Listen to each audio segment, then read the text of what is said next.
Good afternoon, everyone. So today we will discuss the chapter 5, which is the great novel and the first homecoming. The novel Noli Me Tangere. As a man obsessed with freedom and liberty for the Filipino people, Rizal proposed a book writing project to the Filipino members of the Círculo Hispano-Filipino. The book would deal on the socio-cultural and political aspect of life in the Philippines. When details were discussed during the meeting, most of the members wanted to write about the characters and activities of the Filipino woman. Most of them were not interested in Rizal's proposed project. With this, Rizal decided to write the book by himself. He did not lose hope. Using his talent and writing skill, he started to write his masterpiece, The Noli Me Tangere. He joined the Brotherhood of Masons for more mature contacts and enlightenment to complete the book. Sinasabi dito, hindi naging madali ang pagsasagawa ng Noli Me Tangere dahil marami itong pinagdaanan bago mailathala. Bilang isang Pilipinong uhaw sa kalayaan, para sa kanyang inambayang at kapwang Pilipino, naisipan ni Rizal lumathala ng isang proyekto o sulatin na tumatalakay sa pangkulturang usapin at politikong na aspeto. Ipiniresinta ito ni Rizal sa harapan ng mga miyembro ng Círculo Hispano. Habang tinatalakay ni Rizal ang mga detalye ukol dito, halos lahat ng miyembro ay walang interes, bagkus mas gusto nila talakayin ang usapin tungkol sa mga kababaihan. At dahil sa nangyari, mas minabuti ni Rizal na sumulat ng librong mag-isa. Hindi nawalan ng pag-asa si Rizal.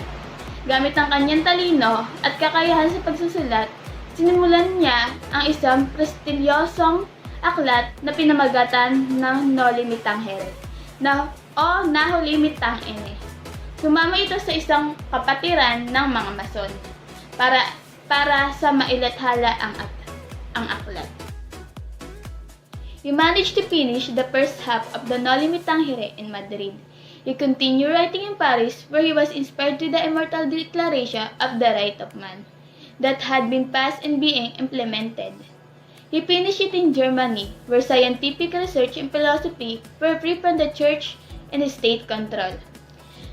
So, naging mukhang mailathala ni Rizal ang kalahating libro sa bansang Madrid at itinuloy ang pagsulat sa Paris na kung saan mas naging inspirado ito sa deklarasyon ng mga karapatan ng mga kalalakihan na naipatupad.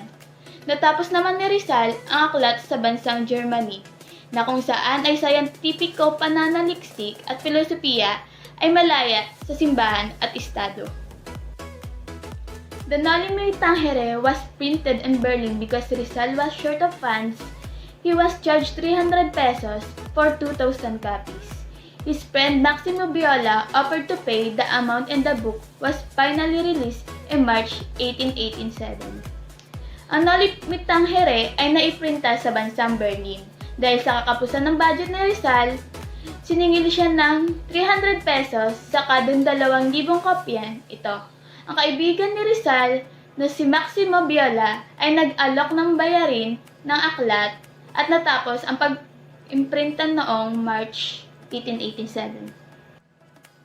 Rizal studied Hebrew to enable him to interpret the Bible in its original text and be better prepared to defend any controversial religious issue the Noli Me Tangere might arise. He had translated some passages from the Bible that he used in his book. Noli Me Tangere is a Latin phrase that Rizal took from the Bible, meaning "touch me not," in John 20:13-17. The newly risen Christ says to Mary Magdalene, "Touch me not. I am not yet ascended to my Father, but go to my brethren and say unto them, I ascend unto my Father and your Father, and to my God and your God." Sinasabi dito na si Rizal ay nag-aral ng Hebrew upang sa ganon ma-interpret dito ang mga katagang kinuha dito sa Biblia at makapaghanda sa mga controversial na mga reliyosong issue na maaaring kaharapin ng aklat ng Noli Me Tangere. Ang Noli Me Tangere ay may kataga sa Biblia na may ibig sabihin na "Huwag mo akong hawakan." 20 to 20:13 to 17. Sinabi ito ni Cristo kay Mary Magdalene. Noli me Tangere, The Social Cancer, as the alternative English title, is a Spanish language novel written by Jose Rizal that is credited with the awakening of nationalism among the Filipinos of Rizal time. It was published in 1887 in Berlin. The novel is commonly referred to by its shortened name, Noli. The English translation of Charles de Berkshire was titled The Social Cancer, although some other translations retain the original Latin. Ang Noli me Tangere ay isang Espanyol na wika na isinulat ni Jose Rizal na nagpupukaw ng atensyon ng nasyonalismo ng mga Pilipino. Ang aklat ay naemorenta sa Berlin noong 1887. Kinilala ito sa tawag na Noli at naisalin sa English sa tawag na The Social Cancer.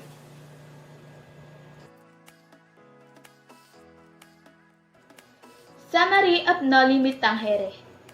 Having completed his studies in Europe, young Juan Crisostomo Ibarra came back to the Philippines after a 7 years of absence. In his honor, Captain Tiago threw a get-together party, which was attended by friars and other prominent figures. In an unfortunate incident, former curate Father Damaso belittled his slaughtered Ibarra, but Ibarra brushes off the insult and took no offense. He instead politely excused himself and left the party because of allegedly important tasks.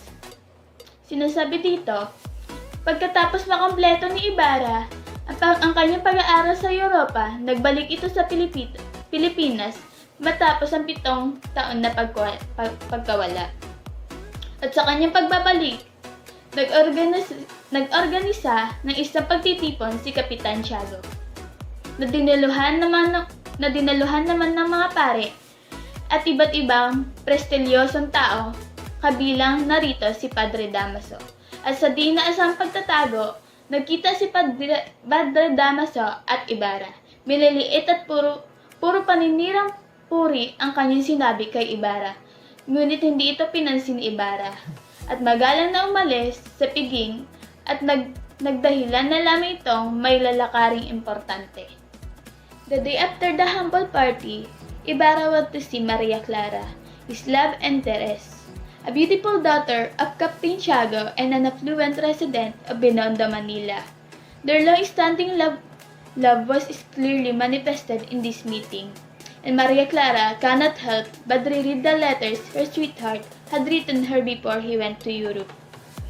Before Ibarra left for Santiago, Lieutenant Guevara, a Guardia Civil, revealed to him the incident preceding the death of his father, Don Rafael Ibarra, a rich haciendero of the town.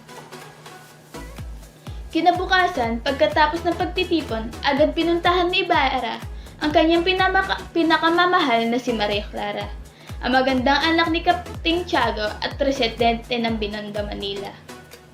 Ang kanilang mahaba at matibay na relasyon ay kitang-kita sa kanilang pagtatagpo. At habang si Ibarra ay nasa Europa, walang magawa si Maria Clara kundi basahin na lamang ang mga sulat ni Ibarra sa kanya. Bago pa man lumisan si Ibarra sa San Diego, isiniwalat ni Lieutenant Guevara, isang Guardia Civil, ang pagkamatay ng kanyang ama na si Don Rafael Ibarra, isang mayamang haciendero ng bayan. According to the lieutenant, Don Rafael was unjustly accused of being a heretic. In addition to being a filibuster, an allegation brought forth by Father Damaso because of Don Rafael's non-participation in the sacraments, such as confession and mass. Father Damaso's animosity against Ibarra Father was aggravated by another incident when Don Rafael helped out on a fight between a tax collector and a student fighting, and the former's death was blamed on him, although it was not deliberate. Suddenly, all of those who thought ill of him surfaced with additional complaints. he was in prison. And just when the matter was almost settled, he got sick and died in jail. Still not content with what he had done, Father Damaso arranged for Don Rafael's corpse to be dug up and transferred from the Catholic cemetery to the Chinese cemetery. Because he thought inappropriate to allow a heretic such as Don Rafael a Catholic burial ground, unfortunately, it was raining, and because of the bothersome weight of the cadaver, the men in charge of the burial decided to throw the corpse into the lake. Ayon kay Lieutenant Guevara ay wala sapat na katibayan para akusahan ito na kung ano-ano gaya na lamang na filibuster o pagtataksil. Dahil daw ito sumasamba sa simbahan, si Father Damaso ay may galit sa ama ni Ibarra kaya't siya ang punot dulo ng mga pagbibintang sa ama nito at siya rin ang mas didiin at nagbibigay ng kung ano-anong aligasyon kay Don Rafael Ibarra hanggang sa makulong ito. Nagkasakit at namatay sa loob ng kulungan si Don Rafael Ibarra. Ngunit hindi pa rin nakontento si Father Damaso sa nangyari. Nais nitong alisin sa Kristiyanong sementeryo si Don Rafael dahil sa pagtataksil nito sa simbahan. At ililipat sa Chinong sementeryo. Nilipat nila ito sa kasagsagan ng ulan. At dahil na rin sa bigat ng bangkay, naisipan na lamang ng mga naglipat ng bangkay na itapon na lamang ang bangkay ni Don Rafael Ibarra sa ilog. Revenge was not in Ibarra's plans. Instead, he carried through his father's plan of putting up a school, since he believed that education would pave the way to his country's progress. All over the novel, the author refers to both Spain and the Philippines as two different countries which form part of a same nation or family. Being Spain, the mother, and the Philippines, the daughter. During the inauguration of the school, Ibarra would have been killed in a sabotage at Elias, a mysterious man who had warned Ibarra earlier of a plot to assassinate him, not save him. Instead, the hired killer met an opportune incident and died. Instead, the event proved to be traumatic for Maria Clara, who got seriously ill but luckily cured by the medicine Ibarra sent here. Wala sa intensyon ni Ibarra ang pagganti sa pagkamatay ng kanyang ama. Bagkus, gusto niyang sundan ang mga plano ng kanyang ama na magtayo ng isang eskwelahan dahil naniniwala ito na ang edukasyon ay paghahanda sa pag-unlad ng Pilipinas. Habang isinasagawa ang inaugurasyon para sa eskwelahan, si Ibarra ay muntik nang mamatay dahil sa pagsasabotahan ni Elias, isang misteryosong lalaki na binalaan si Ibarra sa mangyayari. At sa di inaasahang pangyayari, naaksidente ang dapat sana'y papatay kay Ibarra at nag-iwan ito ng trauma kay Maria Clara at nagsanhi ng sakit nito at nagamot naman dahil sa gamot na dala ni Ibarra. After the inauguration, Ibarra hosted a luncheon during which Father Damaso, uninvited, and gate-crashing the luncheon, again insulted him. Ibarra ignored the priest's insolence, but when the latter slandered the memory of his dead father, he was no longer able to restrain himself and lunged at Father Damaso, prepared to stab the latter for his imprudence. As a consequence, Father Damaso excommunicated Ibarra. Father Damaso took this opportunity to persuade the already hesitant father of Maria Clara to forbid his daughter from marrying Ibarra. The friar wished Maria Clara to marry a peninsular named Linares, who just arrived from Spain. Pagkatapos ng inaugurasyon, naghanda ng isang pananghalian si Ibarra na kung saan hindi imbitado si Father Damaso at iba pang di inaasahang bisita. Ngunit nakarating si Father Damaso at muling ininsulto si Ibarra, ngunit hindi ito pinansin ni Ibarra at pinagsawalang kibo na lamang nito, ngunit Nang banggitin ni Padre Damaso ang tungkol sa kanyang ama, di na nakapagpigil si Ibarra at nagtangkang saksakin si Padre Damaso.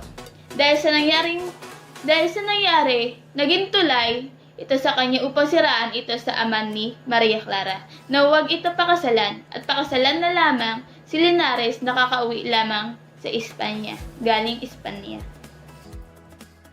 Meanwhile, in Captain Tiago residence, a party was being held to announce the upcoming wedding of Maria Clara and Linares. Ibarra, with the help of Elias, took this opportunity and escaped from prison. But before leaving, Ibarra talked to Maria Clara and accused her of betraying him, thinking that she gave the letter he wrote her to the jury. Maria Clara explained to Ibarra that she will never conspire against him, but that she was forced to surrender Ibarra letters to her in exchange from the letters written by her mother even before Maria Clara was born. The letters were from her mother, Pia Alba, to Father Damaso, alluding to their unborn child, and that Maria Clara, was therefore not the daughter of Captain Tiago, but of Father Damaso.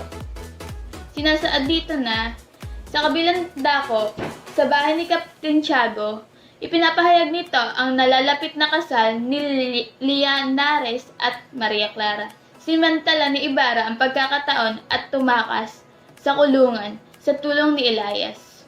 Ngunit bago ito umalis, kinausap niya si Maria Clara at pinagbintangan nito na tinrider siya dahil binigay ni Maria Clara ang mga sulat ni Ibarra sa mga nakatataas at nagpaliwanag si Maria Clara dahil kapalit daw ng mga sulat na ito ang sulat ng kanyang ina na si Pia Alba na nagsasaad na hindi tunay na anak ni Kapitan Tiago si Maria Clara bagkus ang tunay nitong ama ay si Padre Damaso. Afterwards, Ibarra and Elias boarded a boat and left the place. Elias instructed Ibarra to lie down and the former covered the latter with grass to conceal the latter's presence. As luck would have it, they were spotted by their enemies. Elias thought he could outsmart them and jump into the water. The guards rained shot on the person in the water, all the while not knowing that they were aiming the wrong man. Pagkatapos na nangyari, si Ibarra at Elias ay sumakay sa isang bangka at inutusan ni Elias si Ibarra na dumapa at tabunan ang sarili ng damo para maitago ang kanyang sarili. Nakita sila ng mga gwardya at nakaisip si Elias na matalinong estratehiya, tatalon ito sa bangka upang mabaling ang atensyon nila. Nang tumalon si Elias sa tubig, nagpaulan ng bala ang mga gwardya sa lalaking tumalon sa tubig na inakala nilang si Ibarra. Inakala ni Maria Clara na patay na si Ibarra dahil sa pamamaril na nangyari. Nawalan ito ng pag-asa at matindi ang pagkadismaya. Nagpadala ito sa konbento sa tulong ni Padre Damaso at pinayagan naman nito dahil baka maisipan ni Maria Clara na magpakamatay. Maria Clara, thinking that Ibarra has been killed in the shooting incident, was greatly overcome with grief, robbed of hope and severed disillusion. She asked Father Damaso to confine her into a nunnery. Father Damaso reluctantly agreed with Maria Clara, threatened to take her own life, demanding the nunnery or death. Unbeknown to her, Ibarra was still alive and able to escape. It was Elias who had taken the shots. It was Christmas Eve when Elias woke up in the forest, gravely wooden and barely alive. It was in this forest that Elias found Basilio and his lifeless mother, Sisa. Lingid sa kaalaman ni Maria Clara, si Ibarra ay buhay pa at matagumpay na nakatakas at si Elias ang sumalo ng lahat ng bala. Eksaktong gabi ng Pasko na magising si Elias sa kagubatan, lubang sugatan sa di inaasahang nakita nito ang bangkay nila Basilio at wala ng buhay na ina niyang si Sisa. Noli Tangere was Rizal's first novel. He was 26 at its publication. This book was historically significant. It was instrumental in establishing the Filipino sense of national identity. The book indirectly influenced a revolution, although the author Jose Rizal actually advocated for direct representation, the Spanish government, and larger rule of the Philippines inside the Spanish political affairs. The novel was written in Spanish, the language of the educating at a time when Filipinos were markedly segregated by diverse native language and regional cultures. The novel created so much controversy that only a few days after his arrival, Governor General Emilio Terrero summoned him to the Malacañang Palace and told him of the charges, saying that the Noli Tangere was full of subversive idea. After a discussion, the liberal Governor General was appeased, but he mentioned that he was unable to offer resistance against the pressure of the church to take action against the book. The persecution can be discerned from Rizal's letter to Ferdinand Blumentritt and Letmeritz.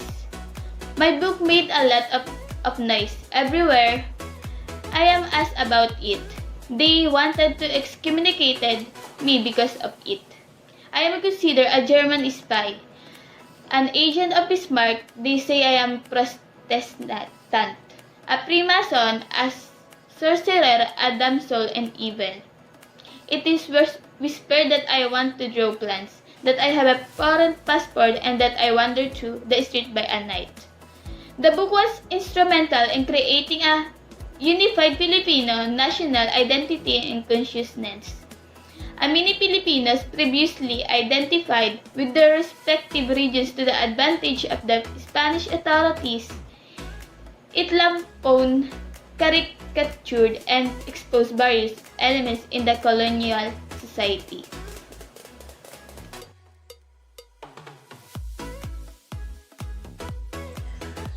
So today we will discuss about the characters of Noli Tangere. Rizal included around 30 characters in the novel. Below are some major characters of the story that represent the condition of the Philippines. Number 1. Crisostomo Ibarra, also known in his full name as Juan Crisostomo Ibarra y Magsalin. A Filipino who studied in Europe for 7 years. The love interest for Maria Clara.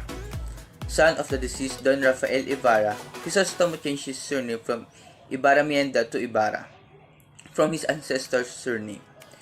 The most important character in the novel, manifesting in him the Filipino who acquired European idea through his education in Europe. In the novel, Ibarra's personality will result in the disagreement of the liberal idealism in the education and convertism represented by the Catholic Church. Number 2. Elias. Elias, Ibarra's mysterious friend, a master boater, also a fugitive. He was referred to at one point as the pilot. He wants to revolutionize his country in the past. Ibarra's grandfather condemned his grandfather for burning a warehouse, making Elias a fugitive he is. The character that Rizal placed to represent the Filipino masses who suffered from the Spanish brutalities and abuse due to the powerlessness in the novel and in the real Philippine social situation of that time. Number 3. Maria Clara. Maria Clara de los Santos, Ibarra's sweetheart, the legitimate daughter of Father Damaso and Pia Alba. In her, Ibarra has fallen in love. She also mirrored the Filipina woman of religious upbringing and orientation, and through her love to Ibarra, and she represents truth, fidelity, and religiosity of the woman in real Filipino society. Number 4. Father Damaso, also known in his full name as Damaso Verdoglagas, Franciscan friar and Maria Clara's biological father, an antagonist in the character and represent the unchristian works of the Catholic friars who are in the church. Number 5. Sisa, the mother of Basilio and Crispin, who became insane after losing her sons. She represents in the novel a sad plight of the Filipina mothers losing her two sons, Basilio and Crispin. In the novel, Sisa loses her sanity. Number 6. Kapitan Tiago, also known in his full name as Don Santiago de los Santos, the known father of Maria Clara but not the real one. Lives in Binondo, an illegal opium trader who subsequently was a landlord. He represented a different view in religion and thus more of businessman who used his money to work for him, even in religious life and obligations. Number 7. Pilosopong Tasio, also known as Don Antasio, portrayed in the novel as pessimistic, cynic, and mad by his neighbors.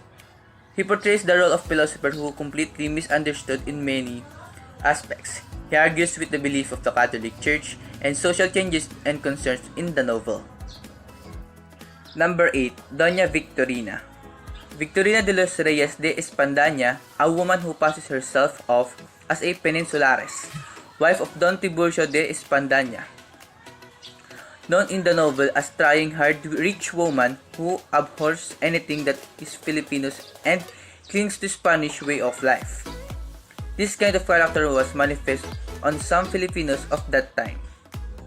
Number 9. Pedro, abusive husband of Sisa who loved cockfighting. Number 10. Don Rafael Ibarra, known in the plot as a concerned citizen and property owner who was the father of Crisostomo Ibarra. Padre Damaso, who played an antagonist role, called him a heretic and rebel due to his view on relating it to liberalism in society. Number 11. The schoolmaster, a teacher at San Diego who was viewed in the novel, represented the weak and useless education in the Philippines. He attributes the problem from facilities and methods of learning that the friars implemented in the country. Number 12. Tandang Pablo, the leader of the rebels whose family was destroyed because of the Spaniards. Basilio, the elder son of Sisa. 14. Crispin, the younger son of Sisa who died from the punishment of the soldiers from the false accusation of stealing an amount of money.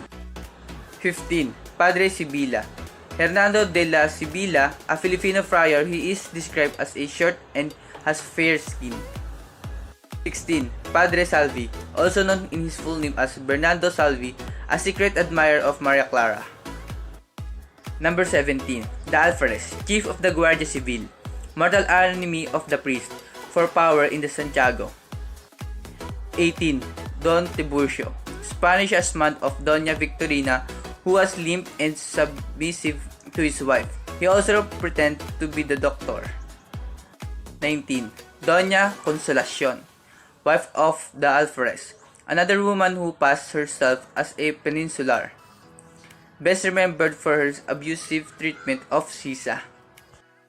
20. Captain General, the most powerful official in the Philippines, a hater of secular priest and corrupt official and a friend of Ibarra. The first homecoming. With all the beautiful memories of 5 years of travel to foreign lands, Rizal could never forget the Philippines, his fatherland. During the time he was abroad, he studied and acquired knowledge in the language for foreign nations and enjoyed friendship of many great men of the Western world.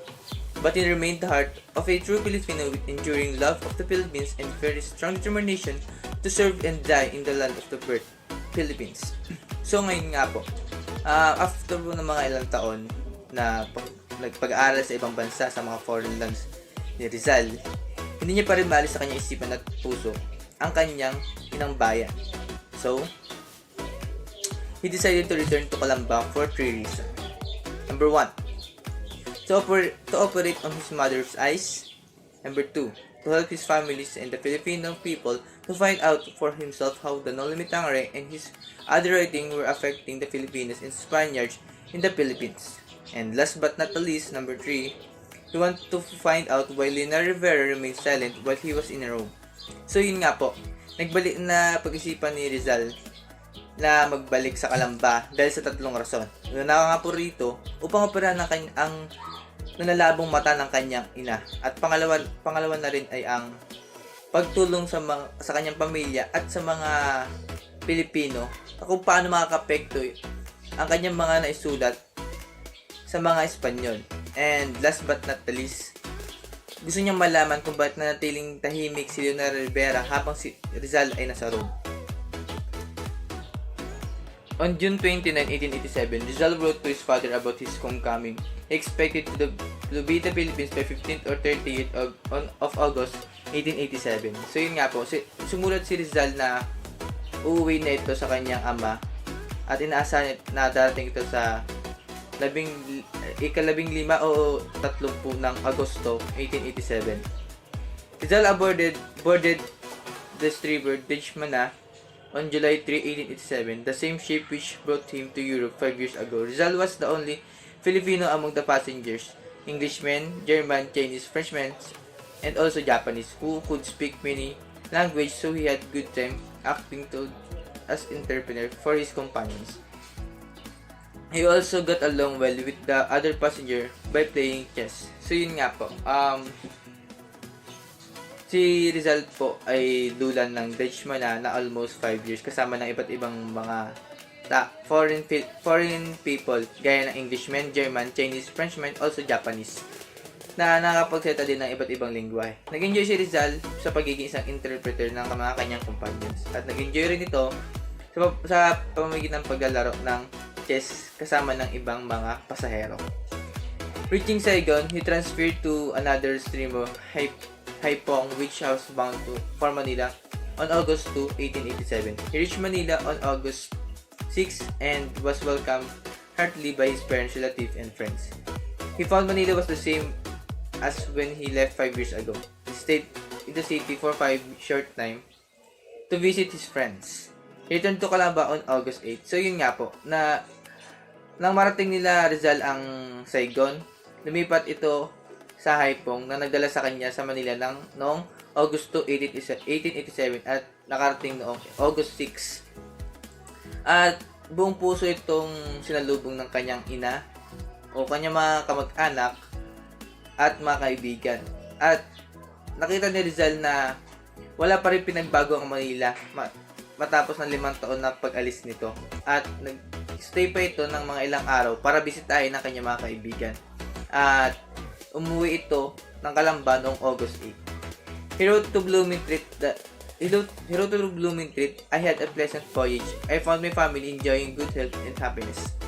It was a great seeing each other again. They shed tears of joy and I had answered to their 1,000 questions at the same time.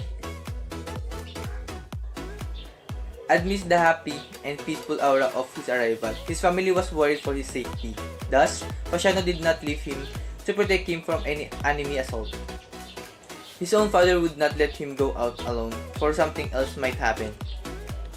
In Calamba, Rizal built a medical clinic with his mother as his first patient who was almost blind.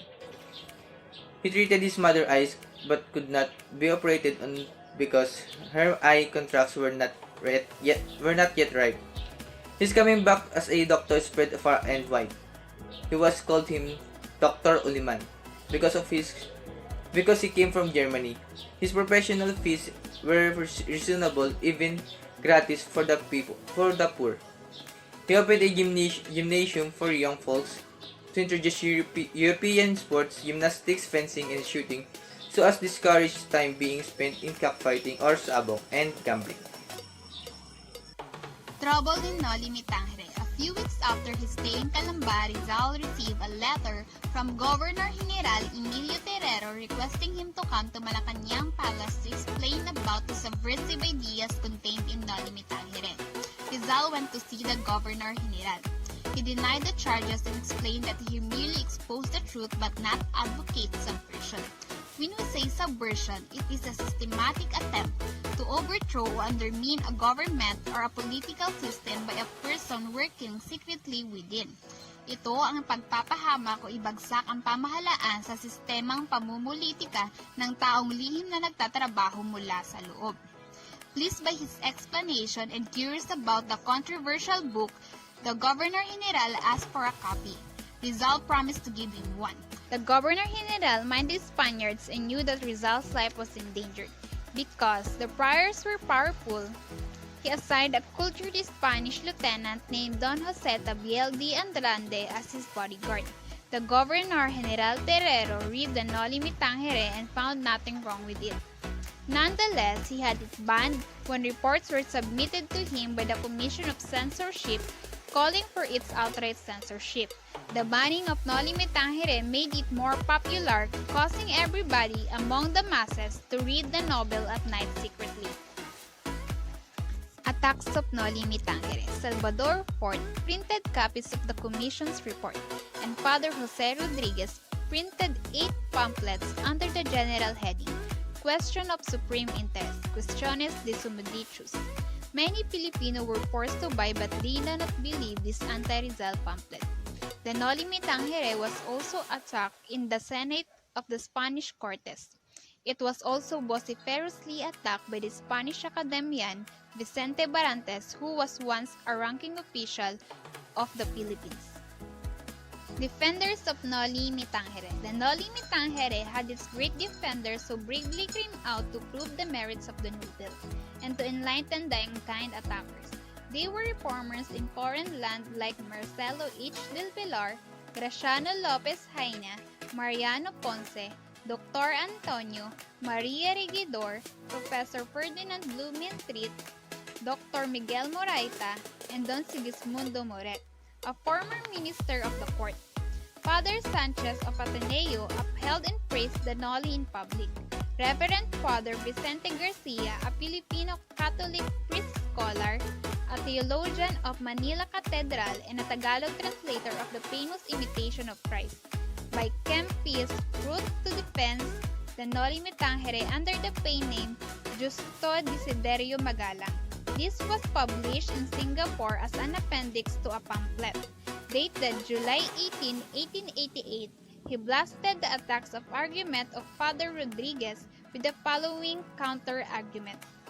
Rizal cannot be an ignorant man as Father Rodriguez alleged, because he was graduate of Spanish universities and was a recipient of scholastic honors. 2. Rizal does not attack Church in Spain because what Rizal attacked in Noli Me Tangere were bad Spanish officials and not Spain, and the bad corrupt friars and not the Church. 3. Father Rodriguez said that those who read Noli Me Tangere were committed a mortal sin. Since he, Father Rodriguez, had read the novel, therefore he also committed a mortal sin. Rizal cried with overwhelming gratitude Father Garcia's brilliant defense of his Noli Me Tangere. Rizal wrote a letter to Barrientos to defend himself and expose Barrientos' ignorance to the Philippine affairs and mental dishonesty, which is unworthy of an academician. While the controversy over Noli was raging in fury, Rizal was untouched in Calamba because he was with a bodyguard. Because both of them are young, educated, and cultured with the same interests, so they became friends. Rizal was in Calamba. His help was sought by the folks for their grievance against the hacienda management, and they were calling for the central government to impose certain reforms. After a thorough study of the conditions of the Calamba hacienda, which the Dominican order owned since 1883, he wrote down his findings, which the tenant and the 3 officials of the hacienda signed on January 8, 1888 and was submitted to the Governor General for action. The hacienda of the Dominican order comprised not only the lands around the Calamba but the town of Calamba. 2. The profits of Dominican order continuously increased because of the arbitrary increase of the rentals being paid by the tenants. 3. The hacienda owner never contribute a single centavo for the celebration of the town fiesta, for the education of the children, and for the improvement of agriculture. 4. The tenants who had spent much labor clearing the lands were ejected from the lands of flimsy reasons. 5. High rates of interest were charged from the tenants for the delay of payments of rentals, and when the rentals could not be paid, their carabaos, tools, and home were confiscated. This report heightened the anger of the friars, and they pressured the Governor General to deport him. Governor Terrero refused, for there is no valid charge against Rizal in court. Governor General Terrero advised Rizal to leave the Philippines for his own good, and to escape the fury of the friars. 1. His presence in Calamba is endangering the safety and happiness of his family and friends. 2. He could fight better his enemies and serve his country's cause efficiently by writing in a foreign countries. Before Rizal left in Calamba in 1888, his friends from Lipa requested him to write a poem to commemorate the town's elevation to a city or villa. By virtue of the Becerra Law was passed by Spain, declaims the Filipino town could govern themselves and hold elections. No al Trabajo, Hymn to Labor, 1888, which was written on request in commemoration of Lipa's elevation from town to a city. This is an admirable poem because it is originated from one who himself worked hard and worked well. He asked to the people to assume that their distinctive roles in promoting their country's progress through the dignity of labor and industry. Hymn to Labor. The first four stanza shows his patriotism. He pays loyalty for country, even if it means repays with his life. Men. Second stanza. It is sung by men that signifies that all members of society, without regard for gender or age, should uphold and honor their country. For men, family and country are inspiration and motivation enough amidst of exhausting labor. Chorus. Wives.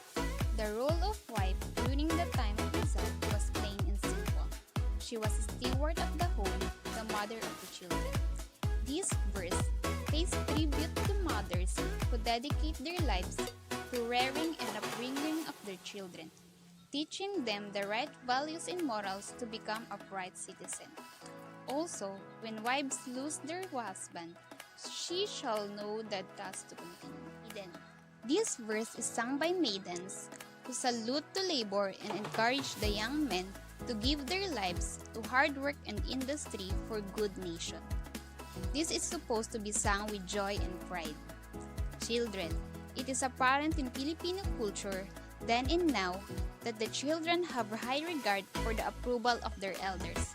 This verse underlines the importance of culture and tradition so that in the future it will be handed down to their sons and daughters.